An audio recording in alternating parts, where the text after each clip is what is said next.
After studying this module, you shall be able to identify the concepts of strategy, know the types of business strategies, identify relationship between business strategies and human resource strategies, and analyze the concepts and models of business human resource strategies.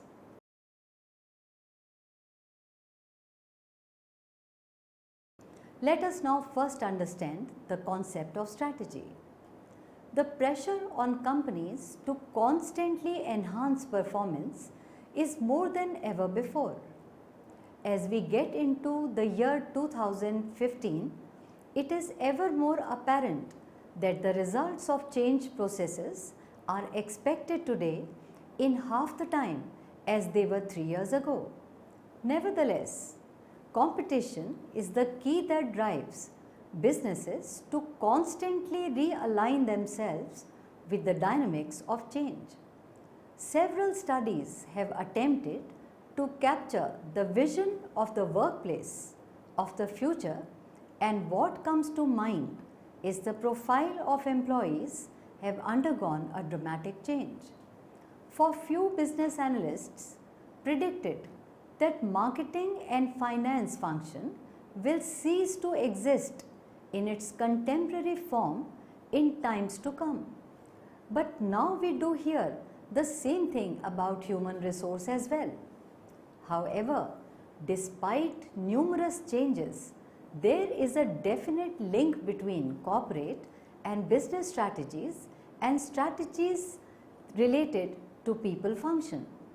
In fact, McKinsey's 7S framework had almost 20 years back emphasized the need for aligning the 7 organizational variables such as the superordinate goals, strategy structure, systems, staff, skills and style for organizational effectiveness. But as time elapsed, the relevance of people to the organizational success has multiplied. Since businesses have become all the more knowledge and technology driven, the term strategy used for the first time in English in the year 1656 has been derived from the Greek word strategos, which means commander-in-chief, where the word stratos means army and agent means to lead, and in its military context it means to produce large-scale operations. In literal sense, therefore, the term strategy means the art of the general. In management context, the term strategy is remotely connected to its traditional meaning. It is now often used loosely to mean a number of things such as 1. A plan or a course of action, decision or rule. 2. A pattern related to organization's activities which are derived from the policies, objectives and goals of the organization. 3. Strategic positioning of the firm, making trade-offs between different activities and creating a fit amongst these activities by minimizing the gaps. 4. And lastly, denote an activity that top managers perform in order to accomplish an organizational goal. In simple terms, strategy is the means to achieve the organizational objectives. It encompasses all the activities referred above.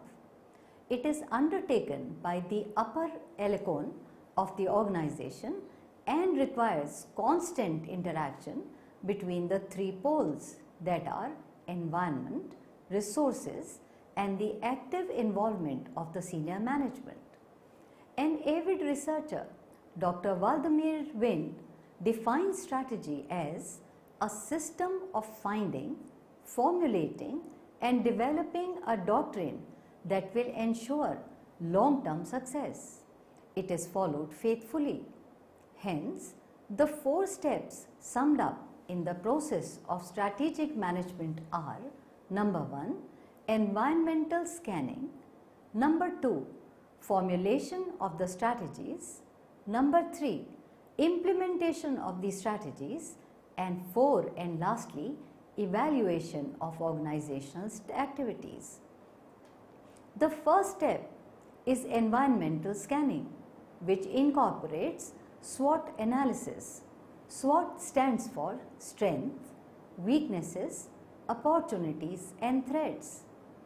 That is, look at the organizational strengths and weaknesses as well as scan the external environment for its opportunities and threats.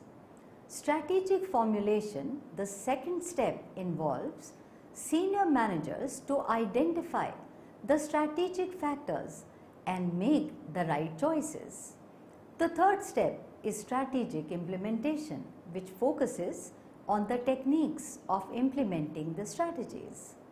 Here, the leadership plays a vital role since the success and failure of any strategy is attributed to the leader.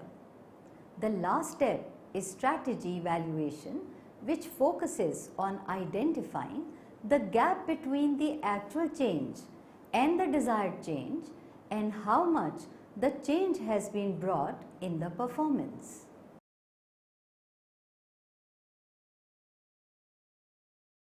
Let us now study various types of strategies. There are multiple types of business strategies that exist within a corporation, which have been mentioned below. A, the corporate level strategy, B, the business level strategy, and C, the functional level strategy. Let us discuss these three one by one. The corporate level strategy. The corporate level strategy focuses on the corporation's overall direction, that is, the general philosophy towards growth and the management of its various units. This strategy targets the question, what business are we in? In case the corporation has several units, then the corporate level strategy focuses on designing the investment plan and transforming the corporate resources into attractive business units, making strategic action plans to improve the performance of those units that the corporation had first initialized, designing strategies so that all the units work cohesively as a team in order to improve the overall performance, and the strategies dealing with expansion and diversification. Let us now talk about business level strategy. Business level strategy deals with the decisions as well as actions related to each business unit. The main question that this strategy addresses is how to compete. The focus of this strategy is to make each business unit extremely competitive in its marketplace. Each business unit designs a strategy that is appropriate for its own unit. On the basis of this, Miles and Snow in the year 1984 identified 4 modes of strategic operations, namely defenders, prospectors, analyzers and reactors. Defenders are companies that have limited product line. In such companies, the management focuses only on improving the efficiency of their existing operations. Hence, senior managers are more likely to be myopic in their vision and innovation is quite limited. Prospectors can be defined as those companies which have broad product lines. Such companies focus on innovation and exploring market opportunities.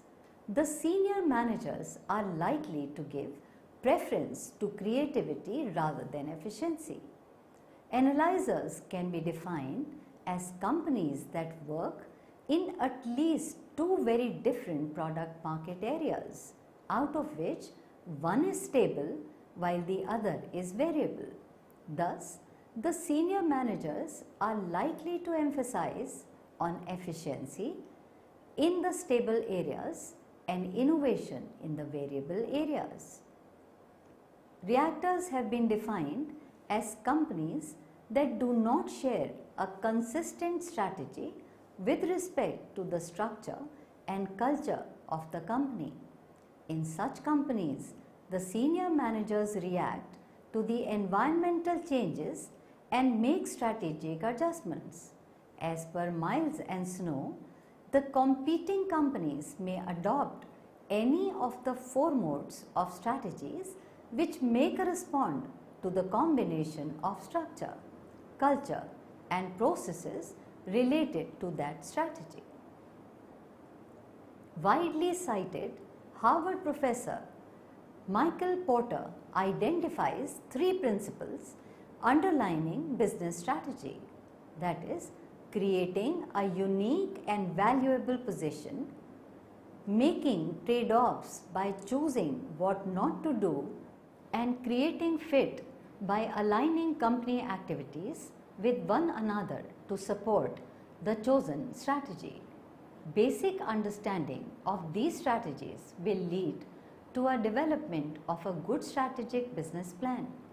The business strategy can be further elaborated into cost leadership, which refers to having the lowest per unit, that is average cost, in the industry, the lowest cost relative to your rivals.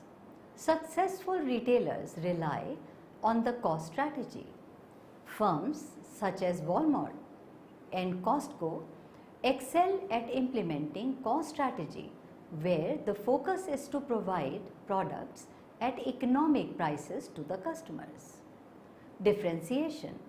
While entering a new business or planning for an expansion, you need to determine what it is that makes your product or service different from the rest. Varied approaches can be by following different designs, unique brand image, added and unique features, new and innovative technology. Focus strategies. The focus strategy is really a hybrid of cost and differentiation strategies. This strategy states that in a few ways a firm is really good about managing costs, and in other ways this firm is really good about differentiating products or services. A firm may choose to take this hybrid approach because it understands a particular audience or niche customers or category of products. Let us now understand the functional level strategy. It is related to the major functional operations within a particular business unit. It includes designing strategies in the field of varied operations such as research and development, marketing, human resources, finance, and the others. A multi-divisional global corporation can be successful only if these strategies are operable at three levels, that is, corporate level, business level, and functional level. Thus, they are classified as hierarchy of strategies.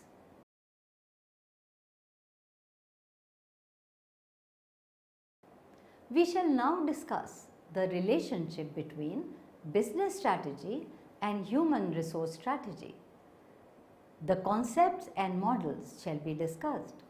HRM strategy is closely associated with the business strategy. Hence, a comprehensive human resource strategy plays a pivotal role in the achievement of an organization's overall strategic objectives and visibly illustrates that the human resources function fully understands and supports the direction in which the organization is moving. A comprehensive HR strategy will also support the other specific strategic objectives undertaken by marketing, financial, operational and technology departments. while HR's contribution to strategy may sometimes go unnoticed, 70% of CEOs want their HR directors to be a key player in strategic planning, according to a 2012 Economist Intelligence Unit study. This can further be seen at the given link. Mark Zendam, Senior Vice President of Organizational Effectiveness and HR Operations at media and information firm Thomson Reuters, believes that HR strategy is a people strategy designed to enable business goals and objectives. You can't create an HR strategy in isolation and keep it internally focused on HR activities and deliverables. He says, rather, you must understand where the business is heading, what kind of talent is needed, in what countries or for what customers, and at what cost. From there, you can develop a strategy around your people to help the business achieve its goals and objectives. Petrisot, in his work, How HR Can Master Strategy, cites the report of Corporate Research Forum. The CRF states in its imminent report, developing a strategy HR approach, there is a recurring need for HR to ensure that there is clear line of sight between business strategy and HR action. The report states that HR has to interact with the business to understand and make an input to corporate strategy and deliver it. The CRF cites 4 strategic roles for HR which will differ depending on the organization. It also suggests a strategic framework for constructing an HR strategy, encapsulating areas such as HR role, planning, action and organizational capability. Hence, an HR strategy should aim to capture the people element of what an organization is hoping to achieve in the medium to long term, ensuring that it has the right people in place, it has the right mix of skills, it has employees display the right attitudes and behaviors, and that employees are developed in the right way. Let us now take an overview of the conceptual study of the business strategy and HRM strategy links. In the late 1980s, John Purcell made a significant contribution in the field of business HRM strategy. He identified the upstream and downstream type of strategic decisions. The upstream, also known as the first order strategic decision, is concerned with the long-term direction of the corporation. For instance, the first order decision may be to take over another enterprise. For example, a Japanese company acquiring a car manufacturing company in India is the first order decision. Now, here the second set of considerations also apply, which concern the extent to which the new operation is to be integrated with or separated from then existing operations. These are classified as downstream or second order strategic decisions. Finally, the differing HRM approaches are called the third order strategic decisions. A range of business HRM links have been identified and classified in terms of a proactive reactive continuum and in terms of environment human resource strategy linkages. In the proactive orientation, the HRM professionals have a seat at the strategic table and he or she is actively engaged in strategy formulation. On the other hand, The reactive orientation is looked upon as one where the HRM function is fully subservient to the corporate and business level strategy. In this, the corporate and business level strategies finally determine the HRM policies and practices. Also, the business strategies are formulated without the involvement of the HRM professionals. The HRM policies and practices are then implemented to support the chosen competitive strategy. In this sense, the practice of strategic HRM is focused on challenging assignment of the matching the philosophy, policies, programs, practices and processes. That is, the 5 P's in such a way that it stimulates and reinforces different employee roles, behaviors appropriate for each competitive strategy. The relevance of environment as a determinant of HRM policies and practices has been projected through models. Bamberger and Phillips in the year 1991 model explains the links between the 3 poles, that is human resource strategy, environmental influences and business strategy. The human resource strategy, as mentioned earlier, is related to all those activities which affect the behavior of individuals in their efforts to formulate and implement the strategic needs of the business. The environment plays a major determinant of HR strategy. The HR strategy is influenced by contextual variables such as the markets, technology, national government policies, trade unions and the others. Vertical fit occurs where HR strategies are congruent with business strategies.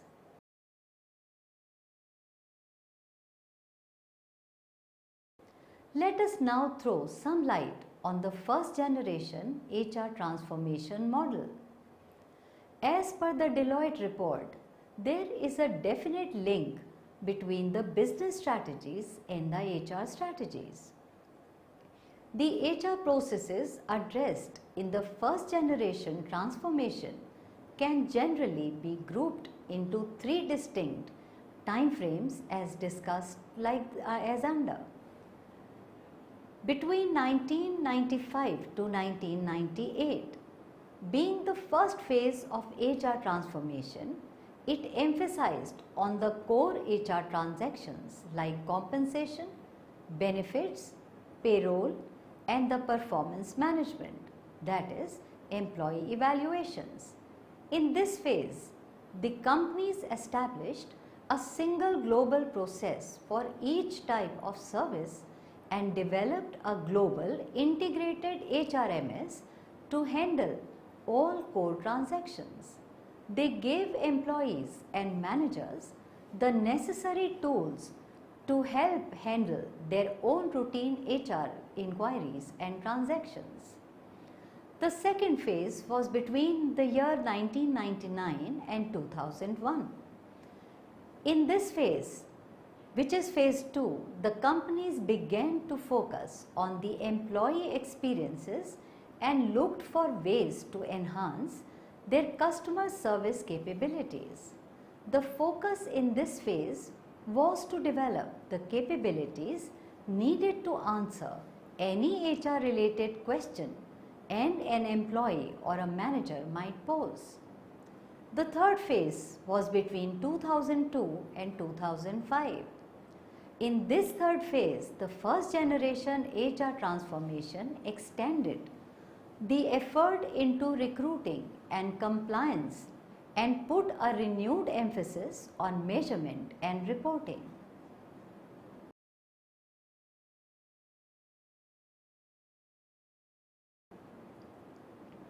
Let us now understand the HR service delivery model. The first generation transformation model led to the development of an HR service delivery model which can serve as a foundation for the next generation HR transformation. This model focused on three components, namely the customers, the roles, and the enablers.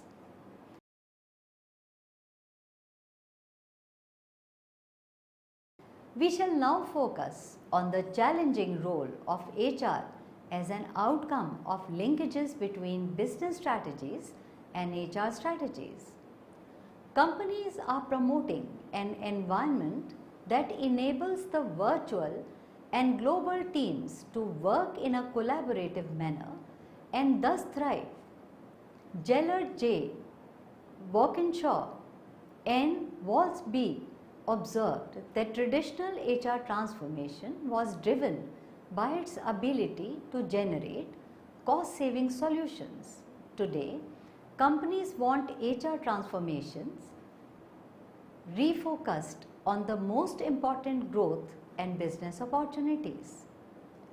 Bursin J. observed that in 2013, more and more companies will see the value of what we call as agile management and agile HR. Organizations now operate as flattened cross-functional teams, creating demand for less top-down HR and management styles. This is forcing changes in performance and goal management, performance management, reward strategies, and leadership skills. Our research shows that companies which revisit goals for employees quarterly, for example, outperform those which set goals annually by more than 30%. High-performing managers play a hands-on role, redefining the role of leadership. Witness the growth of cloud-based technology and service companies which are rapidly disrupting more traditional organizations. These fast movers focus heavily on decentralized, hands-on technical leadership, which is a new model of HR will emerge, one which focuses on global delivery of core services, talent services, as well as what we call as strategic enablement services, and technology will play a much larger role. Of all the programs HR executives want to improve, our research shows that global leadership is number one. And our research also shows that companies with mature leadership development strategies dramatically outperform their peers. Now, the focus is on continuous capability development. In the year 2013, we see organizations focused on on-demand training, coaching, simulations, and management led on the job programs. Spending on corporate training is up 12% by last year, and more than 60% of all L&D spending is now spent on non-classroom content and programs. The world of blended learning has become very real, and this year companies need to focus on their learning architecture, standardizing technology platforms, and developing the skills to build game and simulation based programs. This shift will enable the company to be progressive, and it will be interesting to see how HR meets the challenges.